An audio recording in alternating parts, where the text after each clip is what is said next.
Hello and welcome everyone. My name's John Ashley and this young lady is Danielle Lellek. Right. And we are getting ready to start a weekly photo mentoring project. This is a kind of a trial run today. We're going to introduce you to us and what we're doing and talk a little bit about photography and then tell you about the program, what we have scheduled coming up. First of all, Danielle, you want to tell the folks a little bit about yourself? Yeah. Hello, everybody. I'm Danielle Lellek. You might recognize me. I'm also a wrangler here at Dunroven Ranch.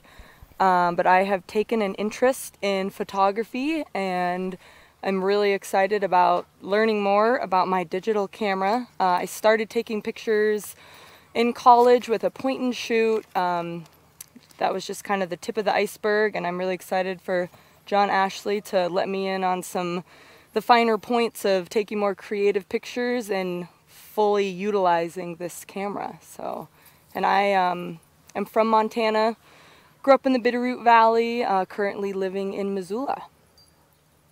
Great, Yeah. thanks. I guess that leaves me as John Ashley then, if you're Danielle. I'm John. I've been a professional photographer for something over 30 years now, which is probably longer than you've been alive. Just about. Yeah. When did I start? 1978, I think, was my first photography job. I was a newspaper photographer for about 10 years down in Florida, and then up here at the Missoulian, not too far from where we are here at Days at Dunroven.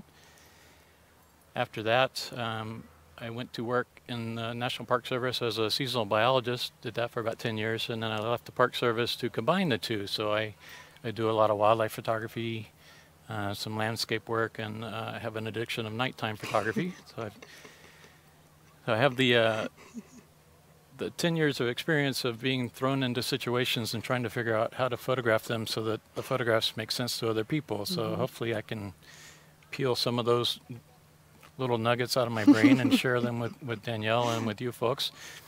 And we're going to try to set this up so that it's not specific to 35 millimeter, but that it's general enough that it will apply to point and shoot cameras, cell phone cameras, because everybody has a camera in their pocket on their phone.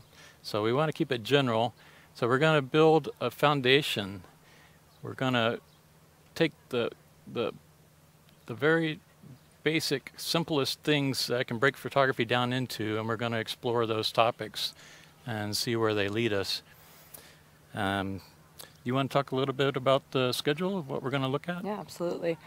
So like John said, this is kind of just the introduction, test run of technology and microphones and timing. But our official start will be April 19th. And like John said, it'll be on Tuesdays. We'll try to shoot for 4 o'clock for each of our sessions to start. And John has a topic for each of our sessions. And you'll be able to find, kind of to follow along with the program on the Days at Dunroven website. And then once we move over to our new website, all of the information will be there. You can see the homework assignments, what the topic will be for that day. And join us and follow along with your own point-and-shoot cell phone or digital camera. And the homework assignments are for you, but people are welcome to try them for themselves as well. Yes. Try your hand at taking, for instance, my first assignment for April 19th. It'll be on shutter speed, and I'll be taking a picture of something in motion using a slow shutter speed and a fast shutter speed. And then John will take a look at my pictures, offer some suggestions, and just kind of go into the finer points of shutter speed. So yeah, we'll kind of break down the buttons on our cameras. John will break them down for us, and then go more into the, as John says, the emotional part of taking pictures. But that's kind of the general outline of it. I will be blogging about it, and like I said, that will be on the website, so you can follow along. If there's any changes, I'll let everybody know, so you guys can stay informed on what we're doing. So yeah, I guess maybe if you want to go over the components that to kind of introduce the topics of the sessions. Okay. I like to think of photography as sort of like singing in the shower. Everybody likes to do it, and there's no wrong way to do it. Taking pictures is just fun. But if you start singing outside in public, then you want your songs to be able to be understood by the people who are listening. It's the same thing with photography. If you're just taking pictures for yourselves, then it's a free-for-all. You can do anything you want. It's great. It's fun. But when you start sharing your photos with others, you become a storyteller, and you want your stories to make sense. So, for example, if I gave you 2 sentences, one sentence is, "I have a headache." The second sentence might be, "In my head, the pain resides." You might get what I'm saying in the second sentence, but because I'm not following current grammar structure, it doesn't quite make sense. So same thing with photography. There's just a few guidelines that we can break at will, but they will help us to make better pictures and to help people appreciate our photos as well as the photos that you take yourself. So with that said, Jake, if you could bring up the slide 1A, I got a general overview of what we're going to do and talk about over the next several months, I guess it is now, each week. Because I'm a guy, I have to break things down into very simple components, and because I'm old, I can only remember 3 things at a time. So photography to me is the technical side and the emotional side. So I've got buttons and composition representing the technical side and the emotional side. For buttons, even if you're using an automatic camera or a cell phone or whatever, it really helps if you understand what the camera is doing. So the first thing we're going to look at is the 3 main buttons that every photo that's ever been taken consists of. There's only 3 parts: the shutter speed, the aperture, and the ISO, or what used to be ASA before you were born. Okay? I was wondering what the ASA was, so that's nice to clear that up. ISO is International Standards Organization. ASA is American Standards Association. So same thing. So we'll start with some simple things. The buttons, just the ones that you need to understand what the camera is doing when the camera is doing it. And then the second part, the emotional part, that's the meat of the matter. That's when we get into composition. And that's where you can really make pictures turn into photographs. That's where you can make your photos shine. So with the composition part, we're going to start with something easy, which is point of view. Looking up, looking down, how we see the world, how we share it with others. And then we're going to go into cropping, what to include in the photo and exclude from the photo. And then after that, we'll talk a little bit about brain biases, how colors affect how people feel when they look at a photograph. And that's a general guideline, but we're open to taking it in other directions too, depending on where we find ourselves. So we'll follow that. And the chat session will be going on live behind us, and we'll be seeing your questions. Hopefully, if we can get the technical part to work, we'll be seeing your questions come up, and we'll try to weave your interests and your questions into our own questions and make it all kind of make sense. So that's the big picture. Photography is a language. You can do it for fun for yourself, but if you're sharing it with others, you need to follow a few little rules of grammar, and we're going to examine those. Yes. So tell me, what is photography? What is it to you? To me, I think it started out, I mean, I can remember when I was a kid, like being so eager to get the pictures when we had to develop photos. Oh yeah. Going on trips, I think I took a whole roll of one single blue jay, just because I was so excited to take a picture of it. I think everybody has done that. For me, it was my grandmother's pond. My first little brownie camera, I took the whole roll of my grandmother's pond. So yeah, that's like my first memory of really thinking about photography and being excited to see, you know, and especially nowadays you have your digital camera and you can hit play and see what you took seconds after you took it. So in that sense, you know, it's exciting how technology has advanced. But so from that point to now, photography is, like you said, I mean, it's a story. And I love writing as well, but I also love, you know, to not have the word and to just have the image convey, you know, whether it be fear, excitement, joy, you know, see if you can convey kind of what you wanted to. And I think John's going to help me kind of fine tune what kind of pictures I want to take and better convey maybe what, you know, what the goal was for someone to feel when they look at that picture. So it's definitely to evoke something in people as they see my image. That's kind of what photography is to me, or what it's become. Okay. And I'm excited to, you know, obviously take it to the next level with more components. Do you feel comfortable on the technical side, or are you looking more for the emotional side, or a little bit of I both? think a little bit of both with, I mean, obviously whatever you have for me, I'm ready to take in and utilize. I feel like I'm becoming a little more comfortable with this, but I would say the technical side is where I'm most weary and like, oh, you know, I'm setting it this way and the picture looks good, but what am I doing actually? But then obviously very open to, you know, getting those different angles and, you know, learning more about the brain biases and, you know, what's happening in people's brains when they view a picture. So I think I need a lot of help with the technological side, but completely open to learning more about that emotional side too. I think that's why thus far my photos, I've kind of faked it as being a pretty good photographer, because I have like I don't know, I think I have the creative side of it, or I'm tapping into it anyways. That's a good start. You're not Yeah. exactly a beginner photographer, so some of the things we're going to go over might be something you know about already, but maybe you haven't thought of it in that particular Exactly. direction, so Yeah. that we'll try to come at you at different angles to surprise you. Yeah. Everybody nowadays, when they buy a digital camera, their first digital camera, they put it on automatic and they go out and they take photos, and some of them are great, some of them are awful, but without knowing why they're great or why they're awful, Right.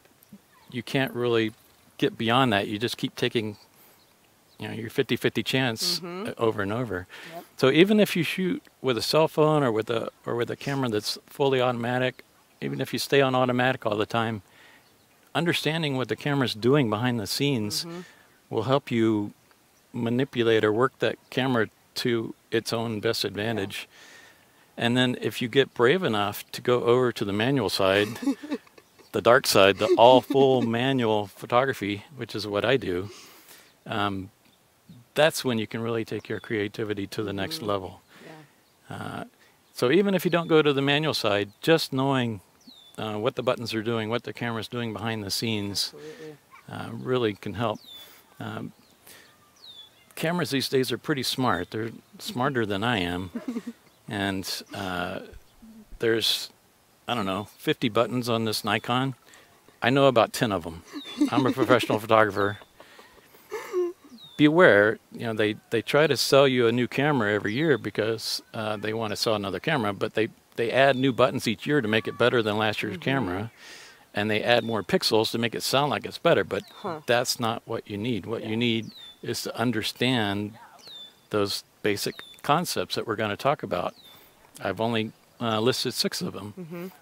If you understand that much about photography, you're gonna get creative, and that's where we're hoping to go, right? Yes, creative, exactly.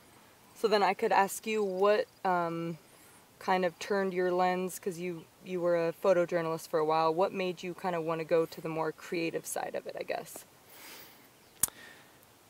Oh, that's a good question. Short answer. Yeah.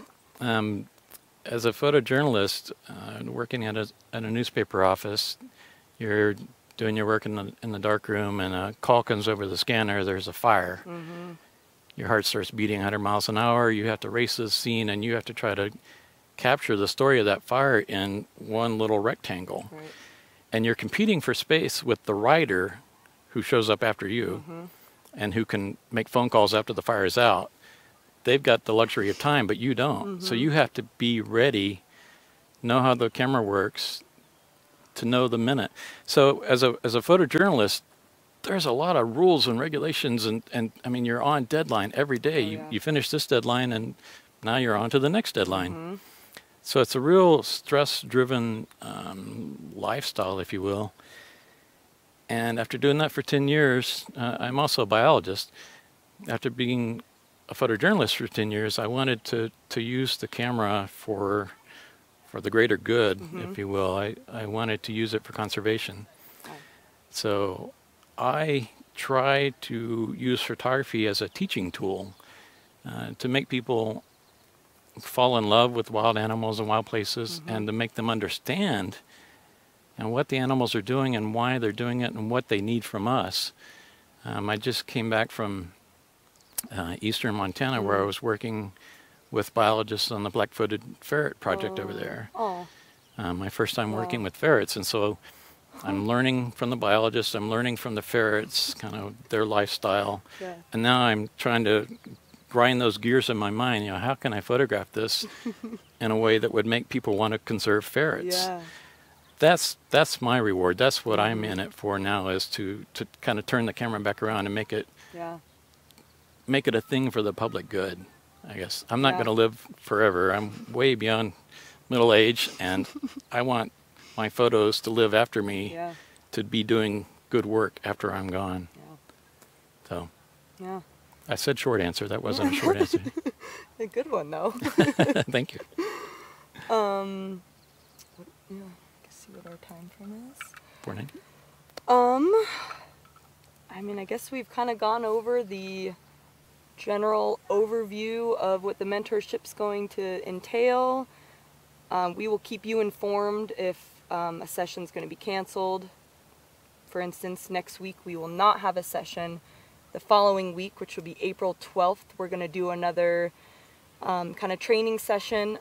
Most of our sessions you won't be looking at John and I. We're going to have it on the ranch cam, so you'll be looking at the camera, and we'll be kind of putting up slides, some of my photos, my assignment photos, but you'll be able to hear John and I go back and forth as he offers suggestions, and as you'll you be able follow to, along.